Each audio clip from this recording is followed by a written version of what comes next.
Materi 16 atau UAS. Proses desain dalam metodologi desain. Proses desain berawal dari pikiran desainer. Pikiran dipengaruhi oleh pengetahuan.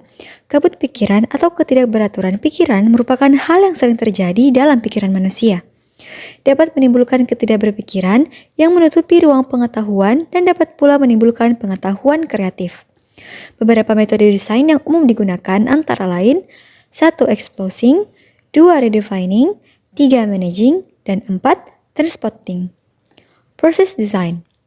Orang-orang telah merancang, merencanakan, dan melaksanakan setting informasi, bahan-bahan informasi, dan pesan komunikasi di setiap saat.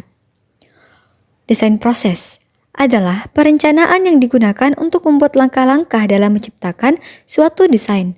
Langkah-langkah dalam proses desain dapat disebut sebagai kegiatan desain, seperti konseptual desain, perwujudan desain, detail desain, dan tinjauan desain. Analisis dalam metodologi desain. Analisa atau analisis desain yaitu pemahaman konsep desain. Yang dimaksud pemahaman yaitu yang akan menggunakannya, seperti perbandingan bagi-bagian dan bentuk keseluruhan dari suatu model agar dapat disesuaikan dengan bentuk yang akan digunakan. Dalam menganalisis, kita mempunyai dua pilihan, yaitu analisis kuantitatif dan analisis kualitatif. Keduanya memiliki perbedaan. Analisis kualitatif adalah sebuah penelitian riset yang sifatnya deskripsi, cenderung menggunakan analisis dan lebih menempatkan proses maknanya. Sedangkan analisis kuantitatif adalah proses mengumpulkan dan mengevaluasi data terukur dan dapat diverifikasi seperti pendapatan, pangsa pasar, dan upah untuk memahami perilaku dan kinerja bisnis. Adapun metode-metode analisis yang sering digunakan dalam metodologi desain yaitu 1. Analisis SWOT. Langkah-langkah analisis SWOT yaitu pertama, strategi SO, strategi WO, strength traits, strategi WT. 2. Analisis stakeholder atau pemangku kepentingan. Langkah-langkah analisis stakeholder. Yang pertama, mengidentifikasi semua stakeholder. Yang kedua, mengidentifikasi kepentingan dan kebutuhan stakeholder. Yang ketiga, mengklarifikasikan kepentingan pemangku kepentingan atau stakeholder. Yang keempat, mengidentifikasi keberadaan konflik. Yang kelima, memprioritaskan dan menyeimbangkan pemangku kepentingan. Dan yang terakhir, menyesuaikan kebutuhan stakeholder. Pengujian dalam metodologi desain. Pengujian kegunaan dalam desain UI atau UX adalah suatu teknik yang digunakan untuk menguji sejauh mana sebuah produk digital dapat digunakan dengan efektif, efisien, dan memuaskan oleh pengguna. Pengambilan keputusan desain. Yang pertama, analisis nutrisi. Yang kedua, metode pohon keputusan. Yang ketiga, metode pengambilan keputusan berbasis data. Dan yang terakhir, kreativitas dan intuisi. Metode evaluasi dalam metodologi desain. Proses desain terdiri dari 3 tahap utama, yaitu praproduksi, produksi, dan pasca produksi. Setiap tahap memiliki peran dan kegiatan yang berbeda dalam mengembangkan dan menghasilkan produk atau proyek desain.